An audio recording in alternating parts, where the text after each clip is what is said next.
Good morning बच्चों। आज हम लोग पढ़ने वाले क्रेमर्स रूल बोर्ड के एग्जाम में मैथ 1 में इसके ऊपर क्वेश्चन आते हैं। तो सबसे पहले देखते हैं कि रूल क्या है। ठीक है, तो अपने को दो इक्वेशन दिया रहेगा यहाँ पर। जैसे कि अभी मार्च के पेपर में मैथ 1 में 3 मार्क का आपको आया था एग्जाम में कि with the help of Cramer rule find values of x and Y.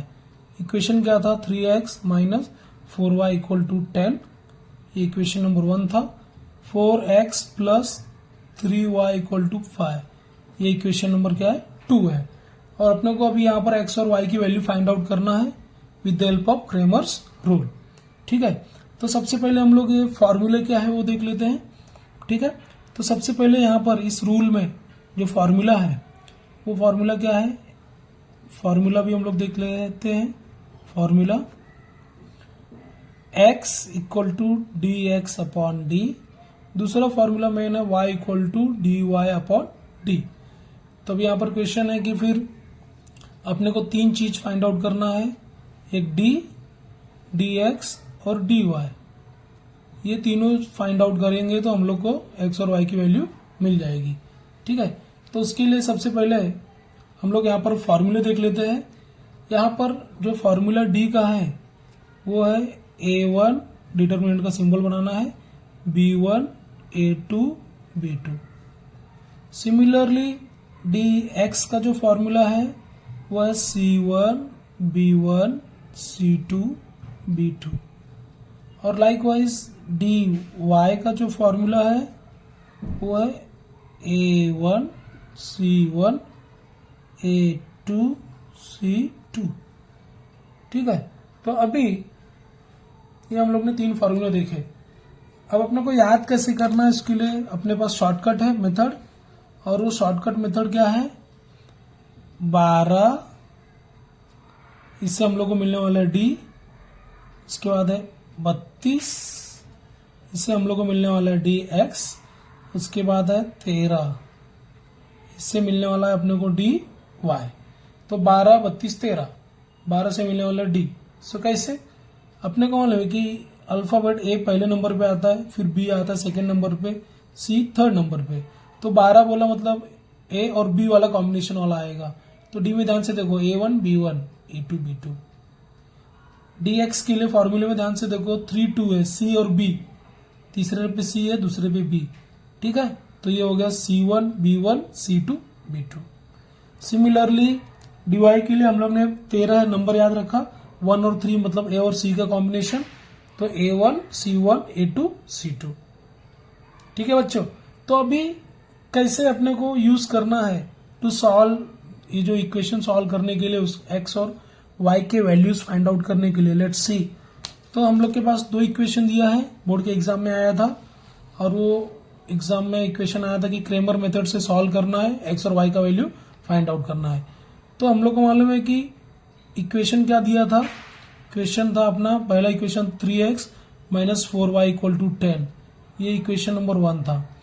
और दूसरा इक्वेशन था 4x plus 3y equal to 5।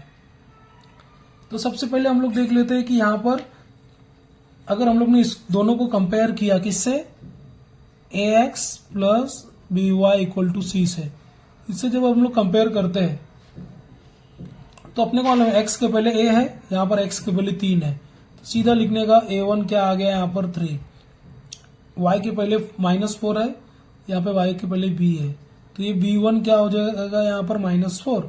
c की जगह पे सीधा 10 दिख रहा है अपने को, c1 equal to 10। Similarly second equation वाला जो रहेगा 2 आएगा, x के पहले 4 है, x के पहले a है। तो इसको बोलेंगे a2 equal to 4, b2 equal to 3, यहाँ पर c2 इक्वल टू 5। अभी यही सब थिंग्स को अपने को फॉर्मूले में पुट करना है। ठीक है बच्चों, तो अब हम लोग को इजी होगा। आगे बढ़ते थोड़ा। सबसे पहले हम लोग को निकालना है d का वैल्यू। तो d के लिए हम लोग ने फॉर्मूला क्या देखा था? a1, b1, a2, b2 बराबर। तो यहाँ पर देखो ध्यान से a1, b1 मतलब 3 और -4।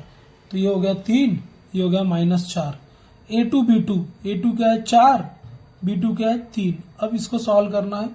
फॉर्मूला अपने को पता ही है बच्चों, कैसे सॉल्व करना है डिटर्मिनेंट को।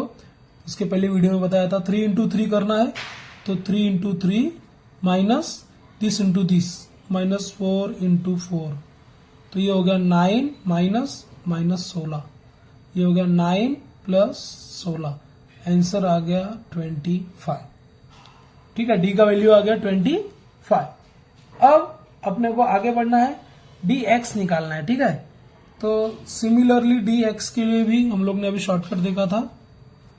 डी एक्स के लिए क्या देखा था हमने, C1 B1 C2 B2, तो अभी वही अप्लाई करना है, वही फॉर्मूला डालना है, C1 B1 C2 B2।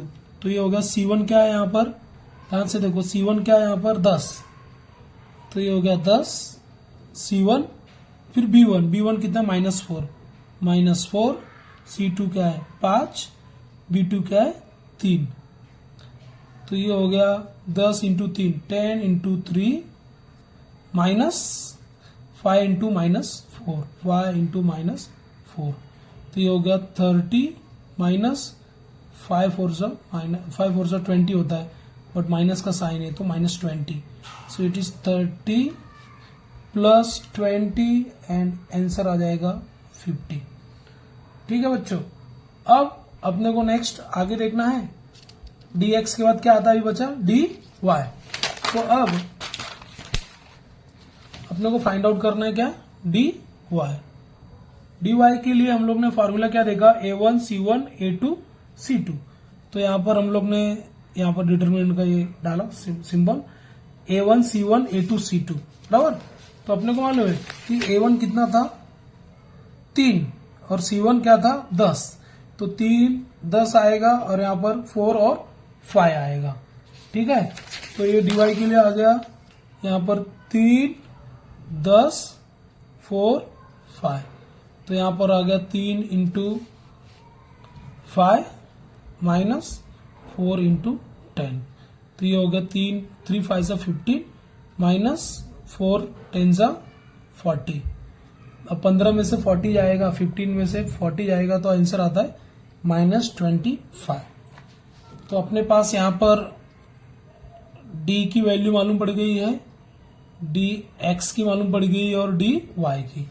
तो हम लोग ने देखा कि जो d की वैल्यू थी, d की वैल्यू कितनी थी 25 डी एक्स की वैल्यू कितनी थी 50 और डी वाई की कितनी -25। सो अपने पास अभी मेन फॉर्मूला जो अभी हम लोग ने देखा क्या था, therefore x equal to D x upon D, तो यहाँ पर हो गया 50 अपॉन डी मतलब 25, तो आंसर आ गया 2। Similarly y equal to D y upon D, D y का वैल्यू है -25, डी कितना है 25, कट हो गया, आंसर आ गया -1। तो इसका जो फाइनल आंसर है x कॉमा y का जो फाइनल आंसर है 2, -1। ठीक है बच्चों, तो अब ये बोर्ड के एग्जाम में ये जो न्यूमेरिकल 3 मार्क का आया था, उसके और मार्किंग कैसा रहेगा। अब ये 3 मार्क का ये जो न्यूमेरिकल आया था 3 मार्क्स का आया था, बराबर 3 मार्क्स का। अब आपने ये सब तो हम लोग को फॉर्मूला याद रखना, शॉर्टकट क्या है 12 32 13 12 32 13, 12 से डी, 32 से डी एक्स, 13 से डी वाई। ठीक है, तो अब मार्क्स आपको कहाँ कैसे मिलेगा, देखो बोर्ड के एग्जाम में 3 मार्क का है, तो अभी जो पेपर सॉल्व करेंगे, पेपर जिन्होंने चेक किया, तो यहाँ पर सबसे पहले हम लोग ने डी का वैल्यू फाइंड आउट किया, सब पुट करके यहाँ पर आपको आधा मार्क मिल गया, हाफ मार्क। उसके बाद डी एक्स का सॉल्व किया, 50 आया, उसको आधा मार्क मिल गया, आधा आधा 1 मार्क हो गया। उसके बाद यहाँ पर डी वाई का वैल्यूज रखा और -25 आया, ये आधा मार्क हो गया, कितना मार्क हो गया 1.5 मार्क। उसके बाद ये जो फॉर्मूला है एक्स का और वाई का, D x upon D, D y upon D, इसके ऊपर आधा मार्क्स मिल गया, तो कितना हो गया, इधर 1 मार्क 2 मार्क हो गया। इसके बाद आपका जो भी आंसर बराबर आया, जैसे x का आया 2 और y का -1, तो इसके ऊपर आपको 1 मार्क मिलेगा, मतलब हाफ प्लस हाफ। तो टोटल आपको प्रॉपरली सॉल्व किया तो आपको 3 मार्क्स बोर्ड में